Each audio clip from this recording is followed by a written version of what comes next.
东沧州苍梧山巅，黑云如墨，天块般死死压在方圆万里的苍穹之上。云层之中，9条水缸粗细的紫黑色雷龙疯狂翻滚，发出震碎虚空的咆哮。这是9消灭世劫东沧州修仙界最后一位即将飞升的千年老祖玄清子，此刻正披头散发地跪在被劈出数百道裂缝的白玉祭坛上。他那件号称能抵挡万法侵袭的八荒六合甲，现在碎得连个2维码都扫不出来。手里那柄饮血无数的本命飞剑也被劈成了几节废铁。天道不公，老夫苦修3000年，斩妖除魔，竟连这最后一道雷劫都不给活路吗？玄清子仰天长悲，绝望地闭上了眼睛。山脚下，苍梧宗数万名弟子跪伏在地，哭声震天，宛如大型出殡现场。老祖就在这悲壮凄凉、充满史诗感的绝命时刻，虚空中突然传来了一阵极其违和的声音，咯吱咯吱，叮铃铃。随着一声清脆的自行车铃响，玄清子面前那被天威封锁的死寂虚空，竟然像一块破布般被撞开了一个大口子。我骑着一辆掉漆的绿蛤蟆共享单车，歪歪扭扭地闯进了雷劫的正中心，身上穿着洗得发白的地摊 T 恤，脚踩9块9包邮塑料拖鞋。我单脚撑地，抹了一把额头上的汗，抬头冲着天上那9条即将劈下的灭世雷龙骂骂咧咧：吵什么玩意儿？这破雷声震得我导航都听不清了，再拖下去，我这共享单车又要多扣1块5的调度费。我没搭理天上那些张牙舞爪的雷龙，随手把那辆绿蛤蟆的脚撑踢下，停在玄清子面前，然后从车把手上挂着的一个编织袋里掏出了一团散发着柔和金光的玩意儿。为了这团气运，我昨天可是下了血本的，在南城客运站的天桥底下遇到个孤苦无依、一辈子修桥补路却瞎了双眼的老乞丐。在老乞丐眼里，什么9世积累的无量功德，根本不如一碗加了2个荷包蛋的骨汤面来的实在。于是我用一张包吃包住、附带24小时专人护工的西洋红养老院终身黑金卡，外加2屉小笼包，从老乞丐手里买断了这团气运。老乞丐吃饱喝足去安度晚年了，我则把这团气运当成了新进的库存。喂，老头！我蹲下身，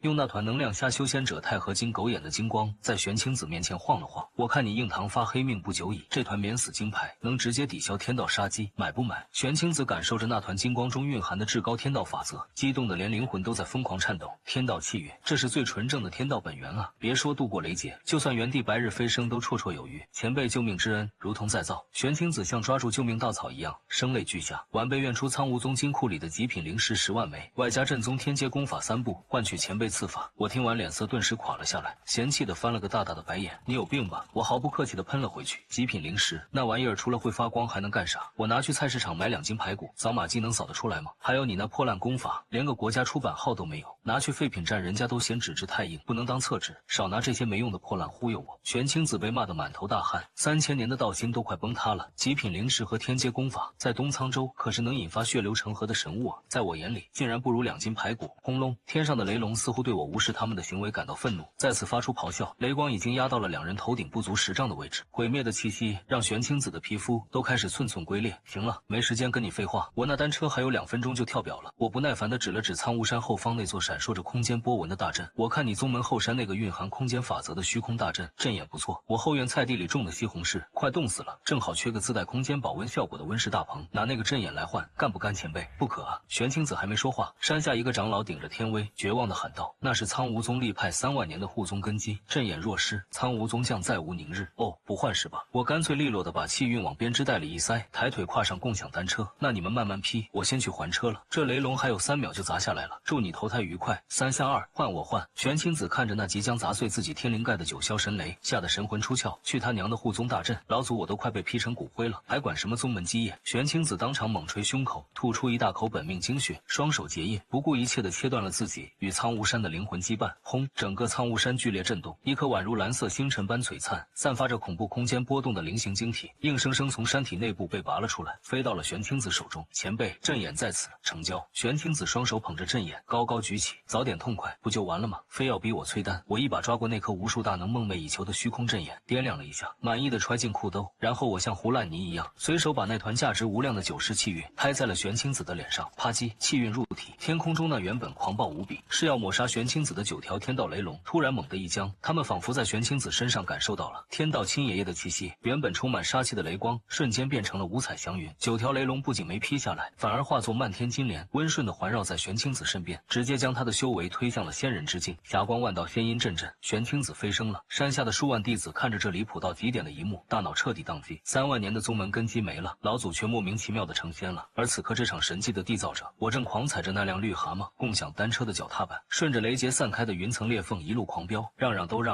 他妈的超时了！东沧州的神话从今天起彻底被一辆共享单车碾碎了。南疆市老城区，一条条破破烂烂的巷子尽头，挂着一块歪歪斜斜的木牌子，天道咸鱼废品回收站。我骂骂咧咧的扫了共享单车的锁，看着微聊钱包里被扣掉的3块钱超时费，心痛的几乎无法呼吸。什么破天道雷劫，耽误老子还车，迟早把你们这群天上打雷的挂到二手平台当电机理疗仪卖了。推开回收站生锈的铁门，后院是一小片被废旧纸皮和啤酒瓶包围的菜地，地里种着几株蔫巴的西红柿苗，因为最近南江市降温，眼看就要绝收了。我从裤兜里掏出那颗从苍梧宗老祖手里敲诈来的虚空大阵阵眼，这玩意儿刚一拿出来，周围的空气就开始泛起肉眼可见的水波纹，极其恐怖的空间法则，甚至将半空中的几只苍蝇都给切成了微米级的碎末。哟，制冷制热效果还挺强，我也不管这玩意儿在修仙界足以让无数大能抢得头破血流，像扔石头一样，随手把它丢进了西红柿地中间的泥坑里，然后踩了2脚土掩尸。奇迹发生了，原本蔫巴的西红柿苗在接触到纯粹的空间法则后，就像是打了超级激素，藤蔓瞬间暴涨，叶片闪烁着金属般的光泽，几个呼吸的功夫，枝头就结出了10几个拳头大小的果子。这些果子通体晶莹剔透，果肉里面竟然有银河星屑般的光点在缓缓流转，如果让修仙界的人看到，绝对会当场跪下磕头。这可是蕴含了一界空间本源的大道圣果，吃一口就能原地领悟空间瞬移。我随手摘下最大的一颗，在衣角擦了擦，一口咬下去，汁水四溢，空间法则在口腔里爆开。呸！我吐出一块皮，什么破阵眼温控没搞好，皮有点厚啊，算了，凑合吃吧。就在我啃着空间西红柿的时候，大门外突然传来扑通一声闷响。我走出去一看，只见一个穿着校服的高中生正脸朝下，死死地栽在门外一个只有3厘米深的小水洼里，手脚抽搐，眼看就要被这3厘米的水给淹死了。我叹了口气，走过去拎着厚衣领，把这倒霉蛋提了起来。这小子叫李衰，是附近高中的学生，人如其名，他是我这辈子见过最极端的飞球，喝凉水塞牙都是基操。这小子买泡面永远没有调料包，走在平地上能平地摔骨折，连买彩票机选都能选出全宇宙唯一一组绝对不可能中奖的乱码。在我的天道之眼里，李衰的头顶上正盘旋着一团浓郁到滴墨的黑气，那是天道法则中极度罕见的终极厄运本源。在天道眼里，这种极致的纯粹价值堪比鸿蒙紫气，因为只要把这玩意儿丢出去，就算是9天大罗金仙出门也会踩到哮天犬的狗屎滑倒，然后走火入魔暴毙，衰仔又差点把自己淹死了。我拍了拍李衰的脸，李衰抹了一把脸上的泥水，哇的一声哭了。李哥，我不想活了，我攒了3年的压岁钱，今天刚买了一台2手的游星5代游戏机，结果回来的路上被雷劈中了，连个渣都没剩下。老天爷为什么这么对我？我眼睛一亮，生意来了，别哭别哭，哥这里正好有一台全新的游星5代限量版的，还送你2盘顶配大作光碟。我像变戏法一样从废品堆里扒拉出一个崭新的包装盒，塞到李衰怀里。李衰愣住了，眼泪挂在鼻尖上，谈钱多伤感情。我露出了奸商般和蔼的微笑，运气这东西还能买卖？行行行，只要你给我游戏机，我倒霉了18年的霉运全白送你都行。成交！我打了个响指，虚空中仿佛有一份无形的契约骤然成型了。那团浓郁到极致的厄运法则，竟然像一块破布一样被我硬生生扯了下来。我反手拿过一个吃剩的老干妈辣椒酱玻璃瓶，把这团足以让仙界崩溃的厄运本源塞进去，拧紧了盖子。失去厄运的瞬间，李衰整个人气质大变，原本蜡黄的脸瞬间红润起来。他抱着游戏机，刚一转身，脚下踢到一块石头，哐当一声，石头裂开，里面竟然滚出了一枚足金的戒指。李衰激动得像个猴子一样跑远了。我满意的晃了晃手里的玻璃瓶，将其扔进了身后的编织袋里，刚准备回去继续啃西红柿，突然天空毫无征兆地暗了下来，轰，几道刺眼的剑光划破南疆市的天际，带着极其蛮横的威压，轰然降落在天道咸鱼回收站的院子里，连地上的废纸壳都被这股气浪撕成了粉碎，光芒散去。10个穿着黑色劲装、气场全开的中年人，犹如铁塔般将我团团包围。在现代修仙界，这10个人全都是跺跺脚能让地壳震动的元婴期大修士，而在10人中间站着一个穿着一身高定西装、梳着大背头的油腻青年，此人正是东沧州修仙界首富万宝阁的少阁主钱多金。钱多金没拿正眼看我，而是死死盯着后院菜地里那几颗闪烁着星空光芒的空间西红柿，贪婪的口水都快流下来了。空间本源一宝，哈哈哈！苍梧宗那群废物连正眼都保不住，没想到居然流落到这种垃圾堆里，还结出了道果。钱多金狂笑一声，随后斜着眼瞥向我，喂，捡破烂的凡人，本少爷今天心情好，这几颗道果我看上了，这是100万凡俗货币的支票，拿着钱滚出这里，少爷我饶你一命。钱多金随手甩出一张支票，轻飘飘地落在我脚下。在他看来，100万对于一个收破烂的来说已经是天恩浩荡了，如果不长眼，他手下这10个元婴期保镖随便动动手指就能把这凡人碾成肉泥。我没有看地上的支票，慢吞吞地咽下最后一口西红柿，拍了拍手上的汁水，我叹了口气，转身走向角落里一个生了锈的保险柜，强买强卖是吧？我一边嘀咕一边输入密码，打开保险柜，正好我这库房里压了一团过期好几千年的九幽阴煞雷劫，一直占着库存。既然你们万宝阁这么有钱，今天这破雷劫我就强行搭售给你们了。我话音刚落，钱多金和那10个元婴期保镖愣了一下，随后爆发出震天响的哄笑声。少主，这捡破烂的该不会是被我们的灵牙吓傻了吧？一个刀疤脸保镖笑得眼泪都出来了。神特吗？过期雷劫，雷劫乃天道至高法则，还带保质期的。周围的空气变得粘稠如水银，时并闪烁着森寒光芒的本命飞剑冲天而起，剑气交织成一张密不透风的绞杀网，直指我的眉心。这等阵仗，别说是一个凡人，就算是一座百层高楼，也会在瞬间被搅成堆粉。然而，我面对这毁天灭地的剑网，连眼皮都没眨一下。我从那个生锈的保险柜里掏出了一个破旧的黑色塑料袋，袋子上还印着好又多超市的红字。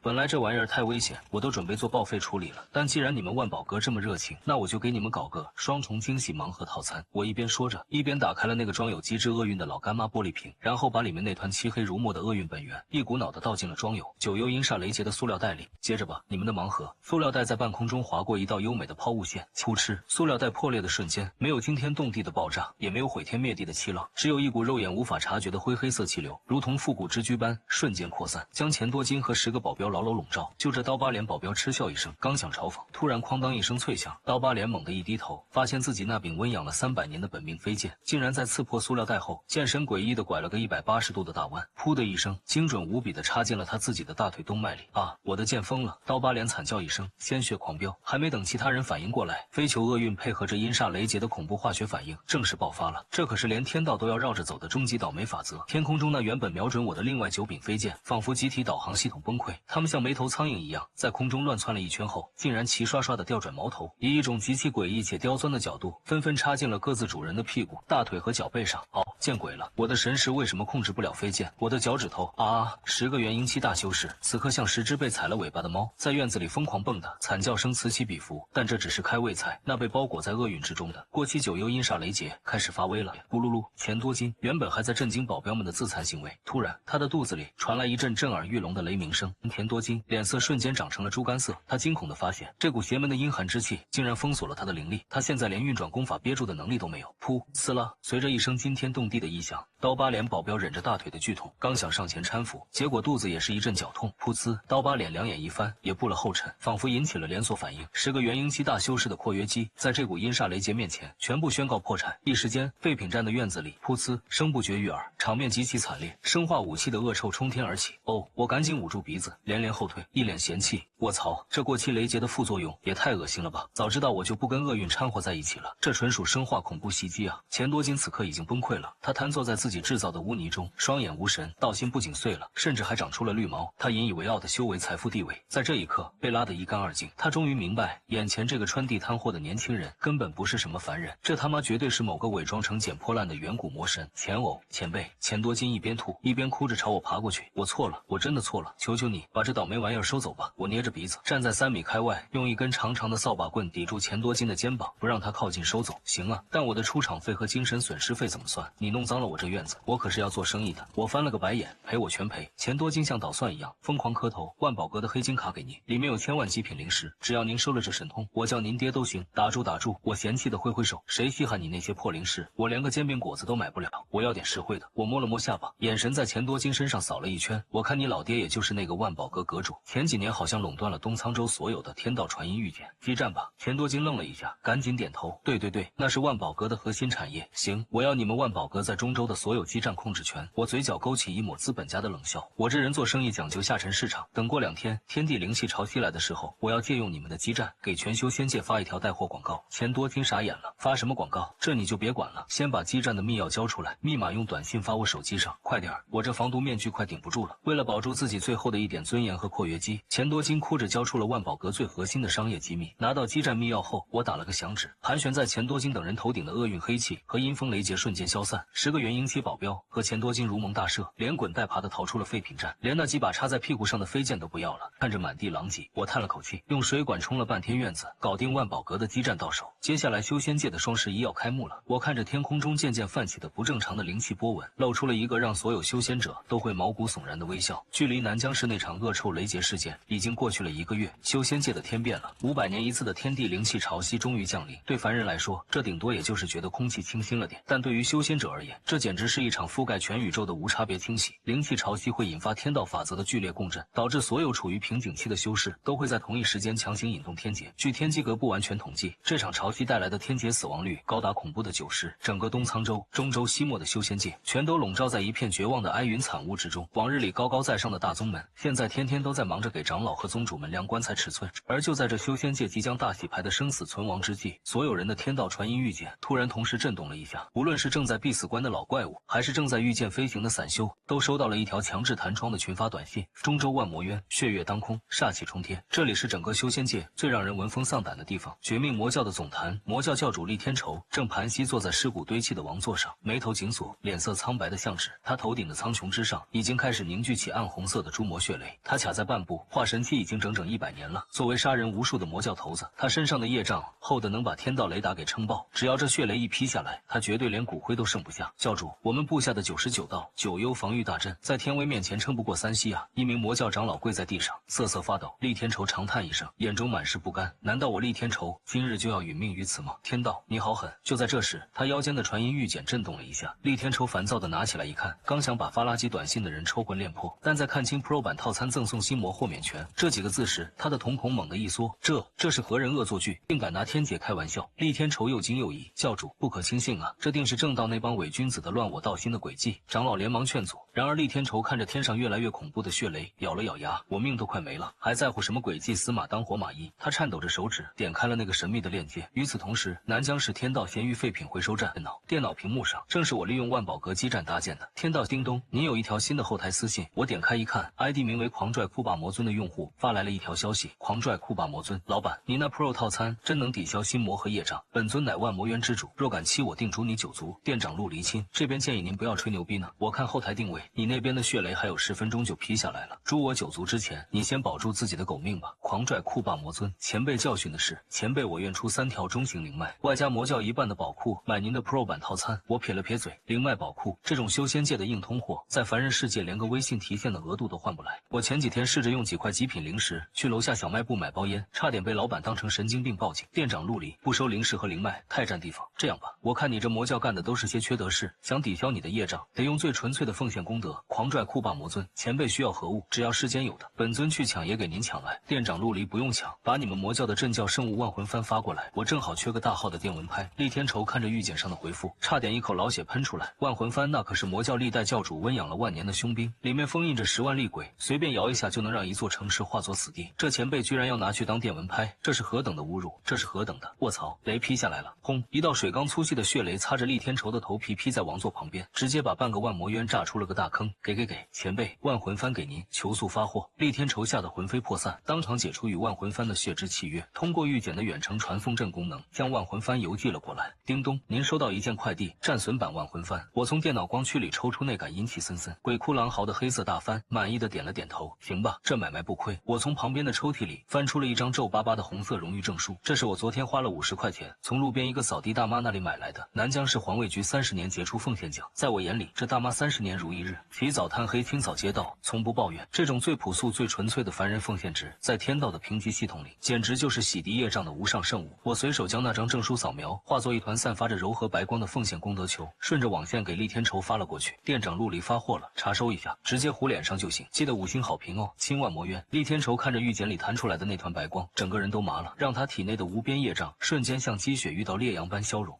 这是何等伟岸的功德之力？难道是远古佛陀的舍利所化？厉天仇热泪盈眶，毫不犹豫地将那团环卫大妈的奉献值拍进了自己的脑门。奇迹再现，天空中那原本必杀的诸魔血雷，在感受到这股纯净的奉献功德后，仿佛迷失了目标，噼里啪啦地乱劈了一通，最后竟然委屈巴巴地散开了。不仅如此，厉天仇的业障被洗净，心境竟然得到了一丝极其淳朴的升华。他破防了，他卡了100年的化神期瓶颈轰然碎裂。我突破了，我竟然真的突破了！厉天仇仰天长啸，眼泪鼻涕流了一脸，他扑通一声跪倒在地，朝着南疆市的方向疯狂磕头。前辈大恩，天道咸鱼诚不欺我，从今日起，我万魔渊全体教众每日清晨必为前辈诵经祈福。而在此时的南疆市回收站里，我正拿着那杆凶名赫赫的万魂幡，按在了一个改装过的充电底座上。滋了，一只试图靠近西红柿的变异大绿头苍蝇，刚碰到万魂幡的边缘，就被10万厉鬼的阴气瞬间电成了灰烬。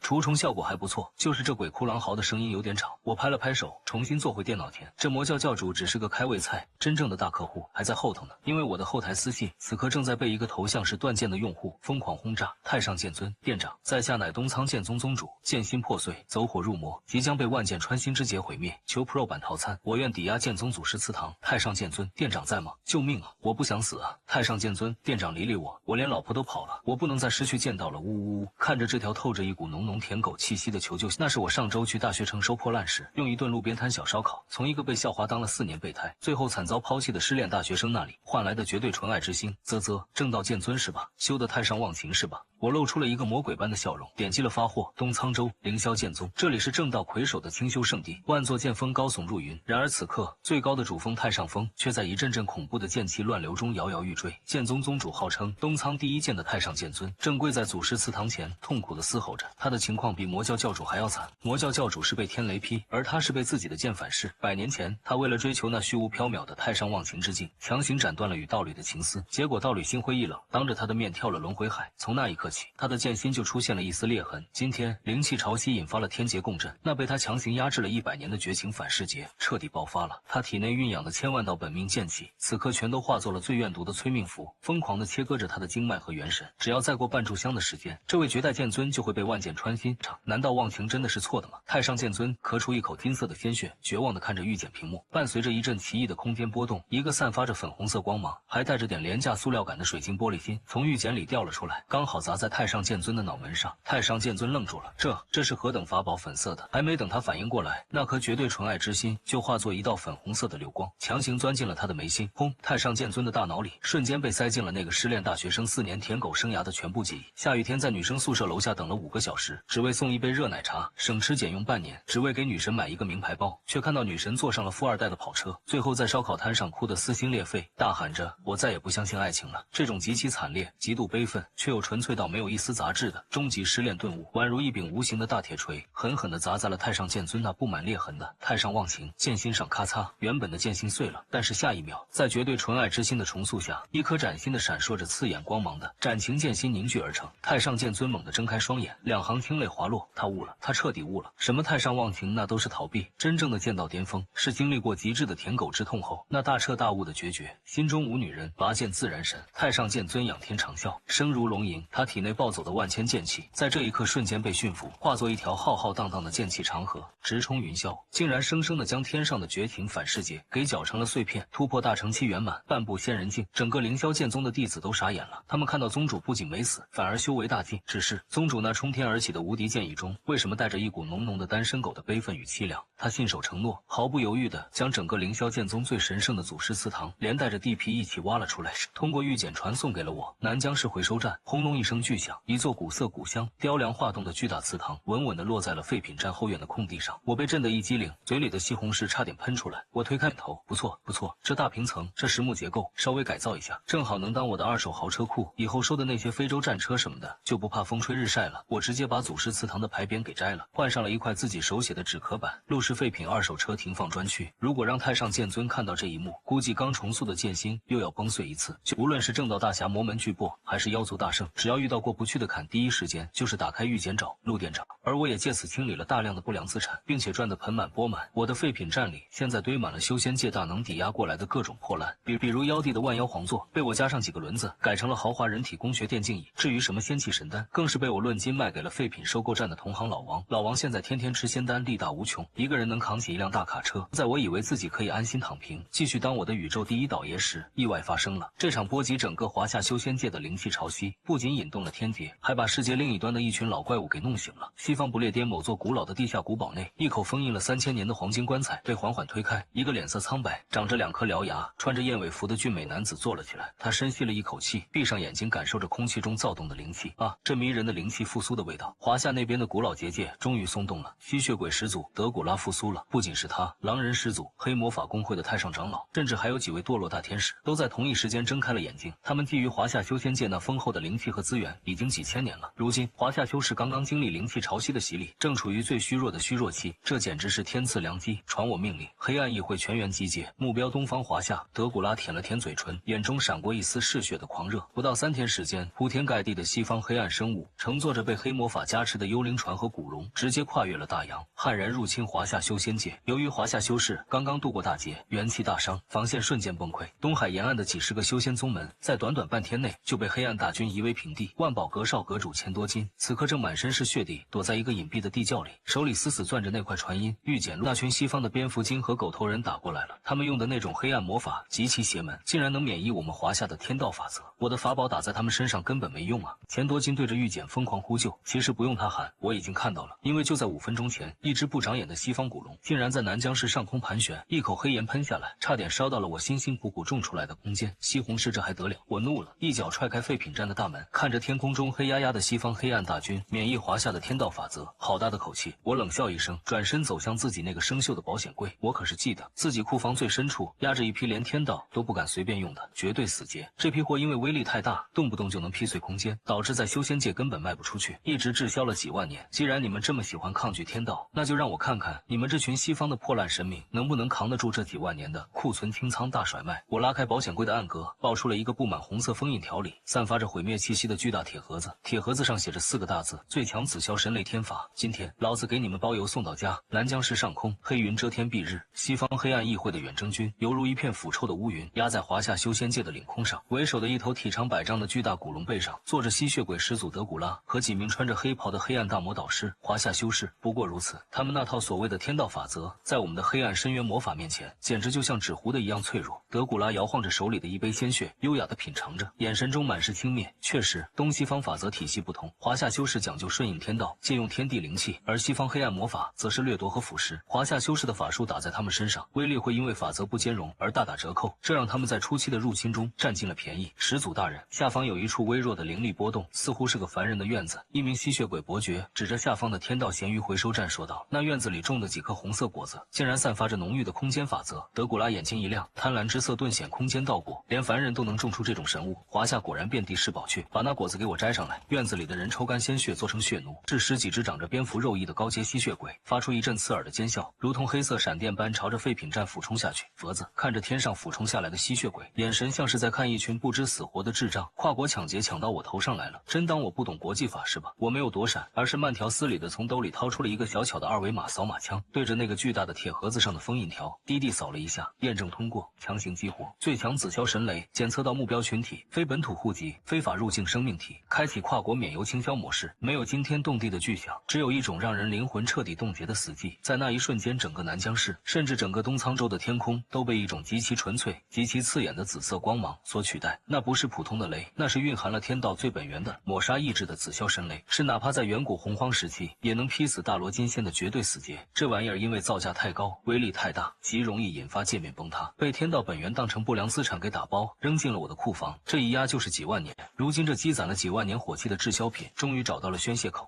那是什么东西？天空中原本还嚣张跋扈的德古拉，此刻手中的酒杯啪的一声掉在地上，他感受到了一种前所未有的源自灵魂最深处的战力。这种战力超越了魔法，超越了信仰，那是宇宙中最纯粹的毁灭法则。黑暗护盾，快开启12级黑暗护盾！黑暗大魔导师们尖叫着，疯狂透支生命力，在古龙周围撑起了一层厚达100丈的黑色魔法护盾。然而在紫霄神雷面前，这所谓的黑魔法抗性简直就是个笑话。屁！我打了个响指，只见铁盒子里一道只有筷子粗细的紫色雷光慢悠悠地飘了出来，它看起来毫不起眼，甚至有点像是静电。但当它接触到那层100丈厚的黑暗护盾时，吃了，就像热刀切牛油一样，没有丝毫阻碍。那层连华夏剑尊都无法斩破的黑暗护盾瞬间蒸发，紧接着紫雷炸裂，化作千万道细小的紫色电射，以光速钻进了每一个西方黑暗生物的体内。那10几只冲向我的高阶吸血鬼连灰都没剩下，直接在半空中被蒸发成了虚无。而天空中的西方远征军大军更是惨不忍睹，高贵的吸血鬼伯爵们身体像融化的蜡烛一样瘫软，狂暴的狼人们毛发自然瞬间变成了烤全狗。至于那些黑暗大魔导师，他们的魔法本源被紫霄神雷强行格式化，连自爆的机会都没有，就化作了漫天飞灰。不，这不可能，我们是不死之身，伟大的深渊法则怎么会失效？但他悲哀地发现，他的血之法则在紫霄神雷面前正在被疯狂地覆盖，碾碎血之法则。我不知道什么时候已经踩着一块借来的飞毯飞到了德古拉的面前，我捏着鼻子，一脸嫌弃地看着德古拉头顶那团暗红色的法则本源。这就是你们引以为傲奥的西方神格，只能拿去给我的西红柿当除草剂了。我伸出手，毫不留情的一把薅住了德古拉头顶的血之法则本源，猛地一扯，撕了！啊，我的神格！你这个恶魔，你到底是什么人？德古拉发出了一声比杀猪还惨的哀嚎，失去了神格，他从高高在上的吸血鬼始祖，瞬间退化成了一只只剩下半口气的巨型秃毛老蝙蝠。我是什么人？我只是个老实本分的二手商。我将那团蝙蝠尿味的法则本源塞进一个垃圾袋里，然后一脚将那只秃毛老蝙蝠踹下了半空。砰！德古拉重重的砸在废品站后院的猪圈里，彻底晕死过去。仅仅一击，仅仅是一丝滞销的紫霄神雷，不可一世的西方黑暗议会，远征军全军覆没。华夏修仙界那些躲在暗处瑟瑟发抖的修士们，看着这降维打击般的一幕，全都石化了。他们知道这位陆前辈很强，但没想到强的这么离谱。这种把天道死劫当大白菜一样随便乱扔的手段，真的是人能做出来的吗？万宝阁少阁主钱多金从地窖里爬出来，看着天空中飘落的古龙灰烬，激动的泪流满面，当场对着南疆市的方向跪下：陆爹，从今往后，您就是我唯一的真爹。然而这场华丽的大屠杀却引起了更上层存在的注意。紫霄神雷的滥用，导致凡界的天道法则出现了严重的紊乱。这种程度的法则波动，终于惊动了9天之上的仙界城管。仙界凌霄宝殿之上，负责监察下界飞升指标的9天玄女，看着眼前的3届 KPI 考核报表，气得浑身发抖。谁能告诉我，下界到底出了什么事？这个月的飞升 KPI 为什么乱七八糟的？9天玄女指着报表怒吼：魔教教主不遭雷劈就算了，怎么凭借环卫大妈奉献值飞升了？这是什么诡异的成仙途径？还有那个太上剑尊，剑心碎了不仅没死，反而悟出了什么？纯爱斩难见，这都哪跟哪儿啊？最让他崩溃的是，为什么下界会出现紫霄神雷的波动？那可是连仙帝都要忌惮的3000大道死劫，是谁在下界偷偷动用了天罚大杀器？4大执法仙君脸色铁青的站了出来。启禀玄女，微臣查探到，所有的法则异常都源自下界一个叫天道咸鱼回收站的地方。那个店主名叫陆离，他在倒卖天道法则，放肆，竟敢把天道当买卖，这是要造反吗？9天玄女怒不可遏，4大仙君听令，立刻下凡，布下绝地天通大阵，将此等扰乱3界秩序的妖孽神魂俱灭。臣等遵旨。4道耀眼的金光划破仙界壁垒，带着仙界至高无上的威严，直奔南疆市而去。仙凡之战一触即发。而此时的陆离正蹲在猪圈旁，用一根树枝戳着昏死过去的德古拉。这蝙蝠妖也太丑了，拿去卖给马戏团，不知道人家要不要。我突然抬起头看向天空中那4道急速坠落的金光，眉头微微一皱。大白天的调流星不对，这股子陈腐的高管气味，上面来查水表了。我站起身，拍了拍手上的灰尘，眼中没有丝毫惧色，反而闪过一丝伤人。看到大客户的金光，既然仙界的人下来了，那说明凡界的市场已经饱和了啊！接下来该拓展上界的高端业务了。天空中的4道金光如同撕裂苍穹的利剑，带着不容直视的神明威压，轰然砸在南疆市的老城区。轰！整个南疆市的地面剧烈下沉了半米，周遭的空间如同碎玻璃般片片龟裂。4位身披紫金仙甲，脚踏七彩祥云的执法仙君悬浮在废品站上空，他们脑后顶着璀璨的仙道神环，眼神冷酷的像是看下水道里的蟑螂。下界凡人陆离倒卖天机，乱我仙界 KPI， 罪无可恕。为首的东方持国仙君声如洪钟，震得方圆百里的玻璃全部粉碎。吾等奉9天玄女法旨，布绝地天通大阵，赐你神魂俱灭。话音刚落，4位仙君同时掷出4面刻满天道神纹的阵旗，4道金色的光柱冲天而起，化作一个倒扣的金色巨碗，将整个废品站彻底封死。在这个阵法内，一切凡间的灵气法则乃至空气都会被瞬间抽干，大乘期修士进去连1秒都撑不住，就会变成干尸。然而阵法中央的我不仅没有化作干尸，反而十分烦躁地皱起了眉头。我看了看手里那台因为绝地天通大阵屏蔽信号而疯狂转圈的二手破电脑，又抬头看了看天上那4个光芒万丈的仙君。有病吧你们？不知道我这正在搞双11预热吗？断我网线，砸我基站，污了我的大促秒杀，你们仙界赔得起吗？4位仙君愣住了，这剧本不对啊！在绝地天通大阵里，这凡人怎么还能说话？而且他居然在关心什么网线？死到临头还敢大言不惭！天道抹杀阵起，持国仙君大怒，猛地催动阵法，无数道足以搅碎虚空的金色天道锁链从阵法边缘探出，如同毒蛇般朝着我绞杀而去。一口一个天道，你们真以为天道是你们仙界开的私营企业啊？我叹了口气，转身拉开了一个平时用来装废纸壳的破抽屉。我在里面翻找了半天，推开一堆过期的方便面调料包，终于从最底下拽出了一本沾满油污、边缘都快被老鼠啃光了的牛皮纸大账本来。既然你们仙界喜欢查账，那今天咱们就把这笔烂账好好算算。我翻开账本，从裤兜里掏出那个超市同款的扫码枪，对着账本上的一行字低低扫了一下，伴随着一声清脆的提示音，我拿起桌上那个平时用来喊收冰箱、彩电、洗衣机的红塑料大喇叭，对着天空按下了开关。呵呵，仙界管理层的各位听好了，喇叭里传出的声音不大，但却带着一股让整个3界，包括9天之上的仙界都为之站立的终极法则波动。那是比紫霄神雷更高维度的存在。宇宙因果本源律，根据3界天道不良资产托管协议，自混沌初开以来，你们仙界为了保持所谓的仙气飘飘和绝对纯净，把所有产生的废气、雷劫、阴煞、业障、变异心魔全都当成垃圾，打包丢进了我这个天道废品回收站。几万年了，你们交交过1分钱的环保处理费吗？交过1分钱的仓储费吗？我拿着喇叭指着天上的4大仙君，破口大骂：老子给你们擦了几万年的屁股，现在你们仙界道歉我，本息合计3800亿功德值。我没去凌霄宝殿拉横幅讨薪，你们居然还敢派城管下来强拆我的店，全场死寂。4大仙君的脑子嗡的一声，仿佛听到了什么3观崩塌的宇宙级恐怖故事。这凡人竟然是天道垃圾场的真正主人，也就是仙界的最大债主。一派胡言，仙界高高在上，岂会欠你这等凡俗蝼蚁的债？杀了他！持国仙君虽然心中惊骇，但还是硬着头皮催动锁链，拒不还款是吧？暴力抗法是吧？我冷笑一声，手中的扫码枪直接对准了天上的4位仙君，启动不良资产强制抵债程序系统，给我扣他们的工资。滴，扫码枪发出一声长鸣，刹那间，一股不可抗拒的因果律直接降临在4大仙君身上。丁，检测到天道债务人，仙界执法部门正在进行资产强制清算，扣除持国仙君5万年修为，折合功德值500点；扣除广目仙君本命仙气1件，折合功德值300点。不，我的仙力，我的大道之基怎么全在流失？天空中，4大仙君发出了比刚才吸血鬼还要凄厉的惨叫。在全东沧州修士震惊的目光中，这4位高高在上的仙君身上的紫金仙甲像是掉漆一样片片剥落，脑后的仙道神环吧唧一声熄灭，他们体内的浩瀚仙力被扫码枪化作一串串绿色的数字，直接吸进了我的微疗钱包里。不过眨眼之间，刚才还威风凛凛的4大仙君就像是被抽干了气的气球，从半空中扑通扑通砸进了废品站的院子里。此时的他们修为尽失，仙甲变成了满是补丁的破背心，仙气变成了手里的破破烂烂的要饭碗，俨然成了4个衣衫褴褛的乞丐。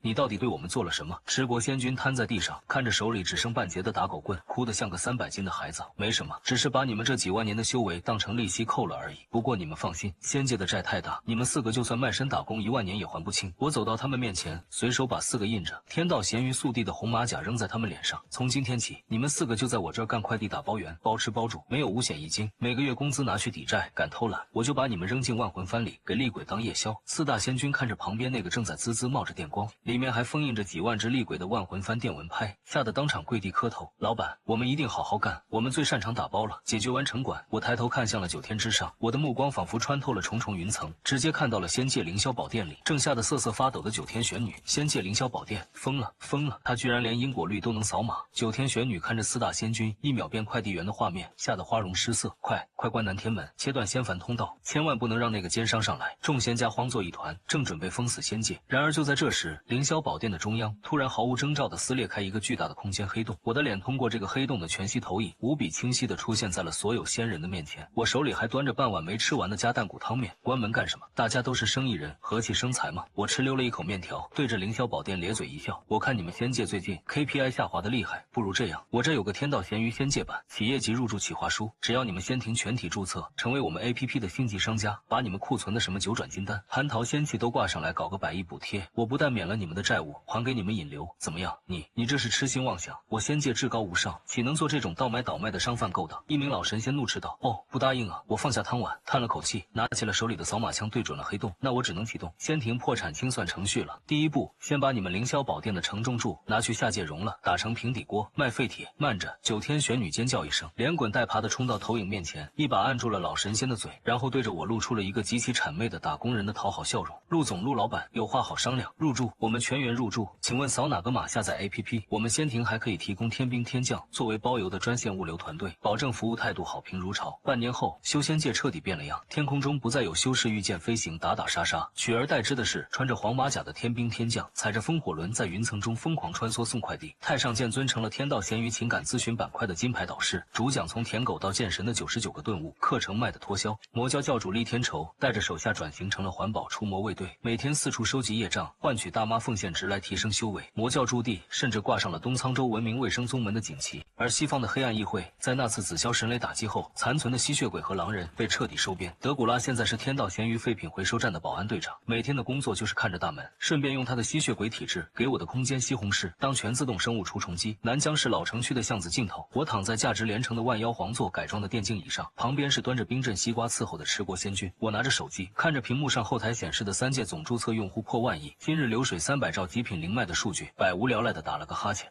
凡界、魔界、仙界的市场都饱和了，钱多的都没地方花了。我抬起头，目光深邃地看向了宇宙更深处的无尽虚空，那里隐隐传来西方神明、深渊恶魔，甚至更高维度克苏鲁古神的气息。我嘴角勾起一抹奸商的标志性微笑，拿起红色的塑料大喇叭拍了拍广目持国，去把库房里那批滞销的盘古开天斧碎片翻出来擦干净打包，准备一下，下个月咱们去神界和深渊搞搞一次跨界联合双12跳楼大甩卖。是，老板4个前仙君，现任金牌打包员，中气十足的吼道：“东沧州的神话不仅被一辆共享单车碾碎了，现在整个3界的神话都要被我挂上天道咸鱼当二手货卖了。”